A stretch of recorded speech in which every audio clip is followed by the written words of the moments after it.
What's up, guys? So today I want to show you how to paint a landscape that is based off the style of Thomas Kinkade's work.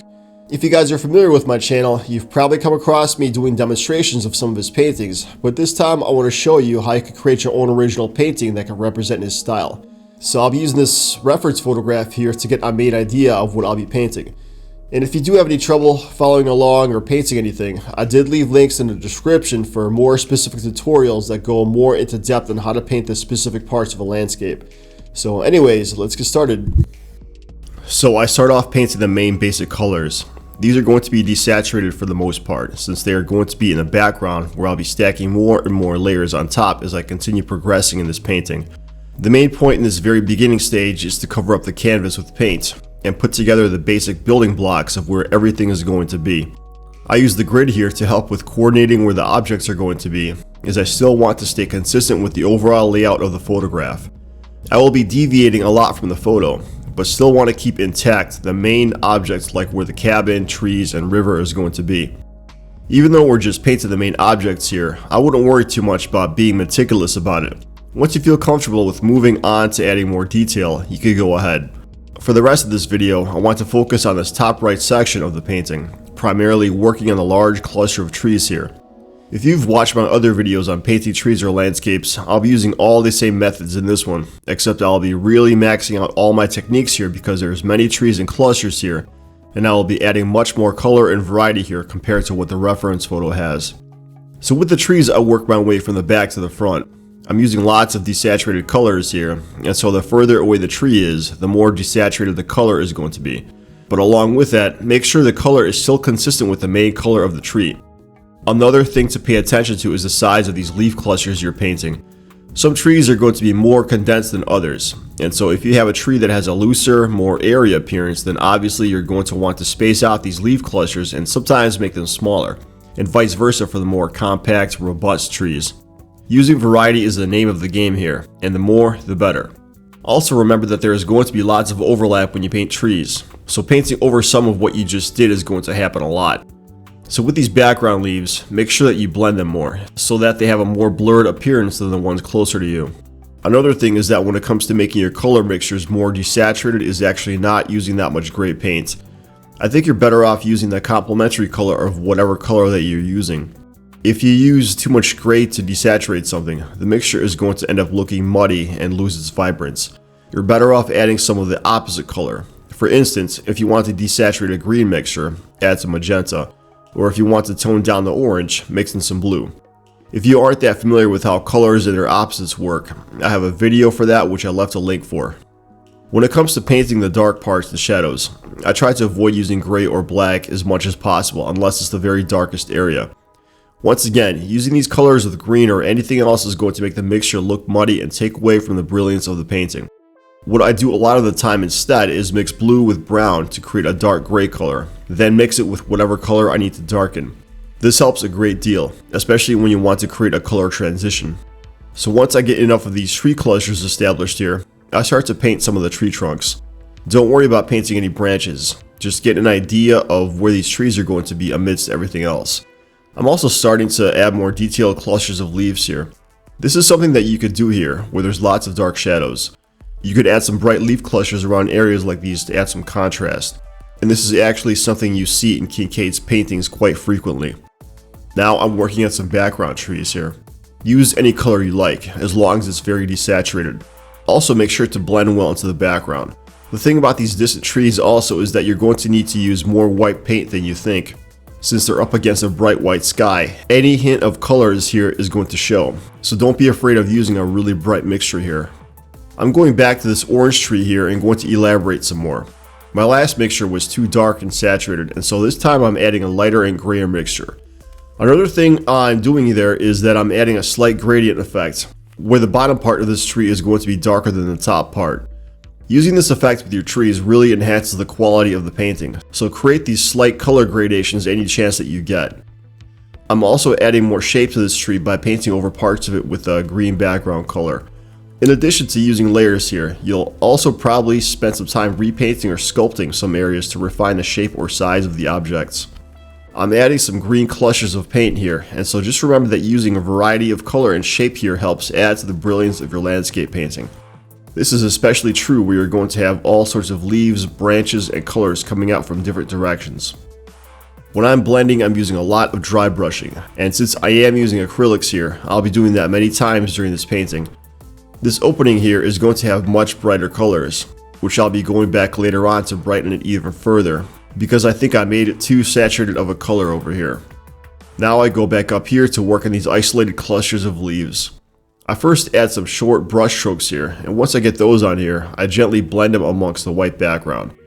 It's okay if you overpaint them, because I'll be going back later on to add more negative space in any areas where I feel there's too many of these leaf clusters.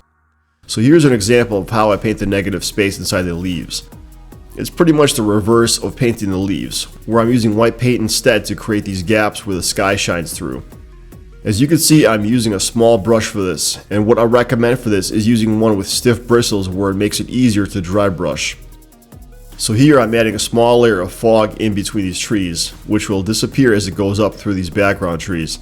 This is also an effect that you see a lot in Kinkade's paintings, where there is some fog in some areas, which helps create that glowing atmosphere for which many of his paintings are known. Now as I continue painting these trees, I work smaller and smaller. I'm starting to add more miscellaneous leaf clusters all over the place, using both dark mixtures and brighter mixtures. One point I want to make here: make sure you don't leave behind any solid colors anywhere where there's trees. There's always going to be variation in texture, light, and color so that every square inch of these tree clusters is going to look different. Use variety as much as you can with the size, brushing, and style of blending. When it comes to blending, it's a combination of both. Paint some of the leaf clusters and leave them as it is, but some other areas you could blend together.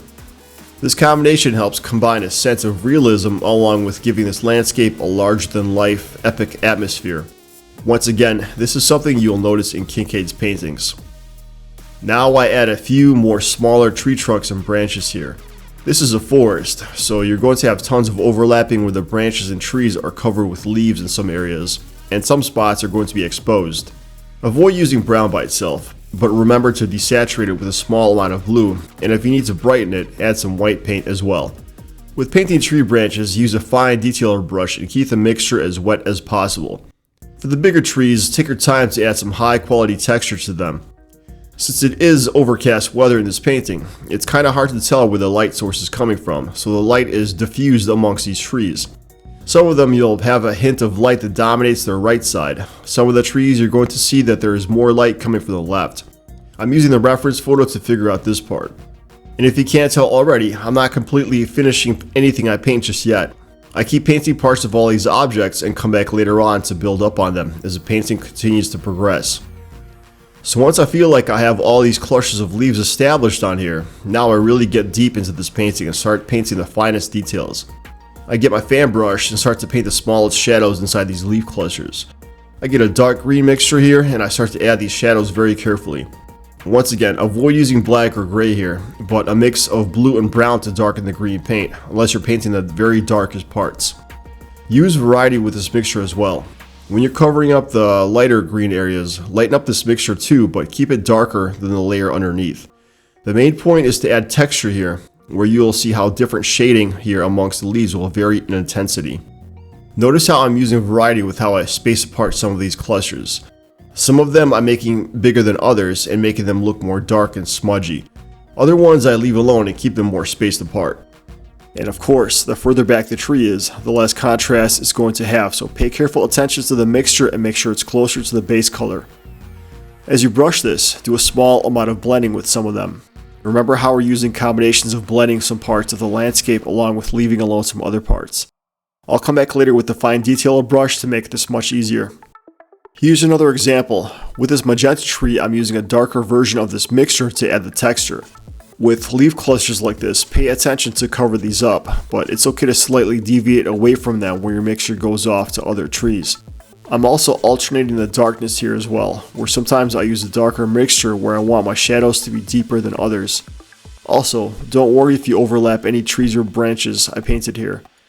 So now let me give you an example of how I'm going to paint the topmost and detailed leaves over these shadow clusters. Here with this magenta tree, we're going to use a brighter and more vivid mixture. And then with this fine detailer brush, we're going to be applying the details. I know I'm still going to do this kind of early right now, but I want to demonstrate what I do after I finish painting all the shadows and textures over the trees here. I'm using short horizontal brushing and make some of these leaves and clusters curve downward to help indicate their shape. Of course, not all trees have leaves like this, so other ones you could use variety in their shape and size. Notice how I'm also doing a small amount of blending with some of these leaves, and then other ones I'm leaving alone. Haha, see what I did there? Okay, so now I go back to my fine detailer brush and elaborate more on these shadows.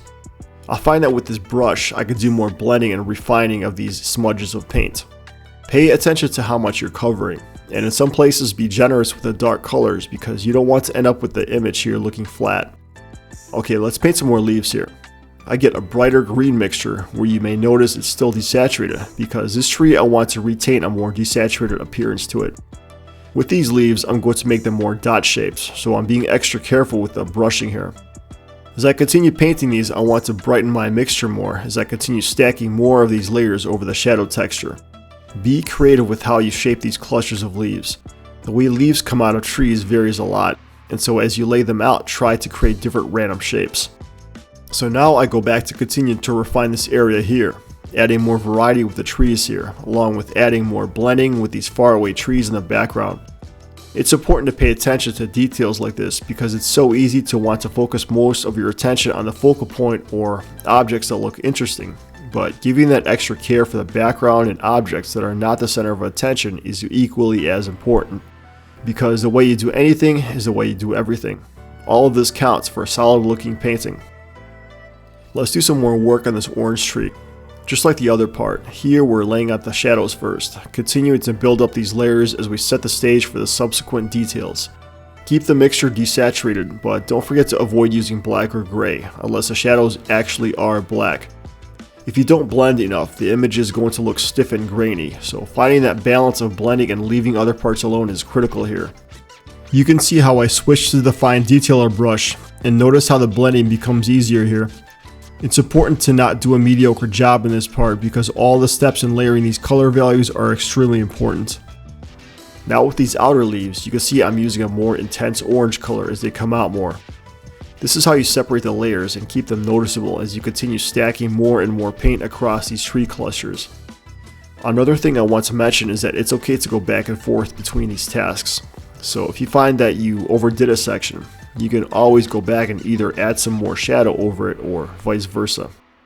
Also, when you paint the leaves over the darkest shadows, try to stay consistent with the color values so that you're still painting relatively dark leaves over these shadows, and over the brighter areas you could paint the brightest leaves. Of course, sometimes you can make exceptions to that, but following this pattern does help maintain consistency and helps create a better sense of depth. So I continue working out more of the details all across this area, using the same principles. You'll notice yourself spending more time across smaller areas as you continue to zero in and refine the smallest parts of the painting. At this stage, it's going to become more time consuming and you'll be doing many of the same things over and over again. It may feel like working on a construction project more than a painting, and so that's why it's a good idea to go back and forth amongst different areas to have variety and to continue to refresh your focus. Even though you're doing lots of micro work right now, pay attention to the macro as well. Notice how your painting affects the bigger picture. Ask yourself questions like, is this area looking too flat, too bright, or too dark? Balance is important, so keep that in mind as you continue progressing. Now let's go back to this opening over here. Remember how I said it's way too intense of a color? Let's fix that. I get a bright and desaturated mixture of green and blue and cover this area with that. Even though the original photograph had a bright green and yellow opening here, I want to exaggerate the misty effect in this painting by desaturating it. This is another thing that you'll notice in Kinkade's style of painting, making the background appear misty and grayish. I want to make a smooth transition with this bright background amongst the surrounding trees, so I add some slightly darker leaf clusters on the sides over here. Notice how different this looks now, having a more epic appearance to it. Even though I'm painting these distant trees here, I'm still taking the time to add texture. You can start to see how this painting is really coming together with the layering we have been doing and how it stacks up to create this forest. So I want to work some more in this part here below the orange tree. I want to add some more contrast with the light and dark areas, so I'm adding more shading down here. What I want to do here is add a bright tree that will go in front of all these dark areas. I don't like that pink tree I had painted earlier here because I already have that magenta one to the left, so I'm going to cover it up and make way for a brighter white tree. With trees that have white leaves, I first paint the background leaves, which I use a very desaturated light blue mixture, and then as I stack over the outer layers, I make them brighter. This is a good method to use overall when you have a lot of dark areas, where you can add some bright highlights to enhance the aesthetics of the area. So at this point, there's really nothing new to show you when it comes to painting this forested area. It's basically just lots of repetitive work with texturing and layering properly combined with creativity. You can see the obvious differences between these two images. The colors of the painting have more exaggeration to them, as well as the backgrounds that have a more distant and epic atmosphere. Painting landscapes can be easy, but approaching them from a more creative and original perspective does take more work. In the next part of this series, we will finish any remaining details in this section, as well as work on the rest of this painting.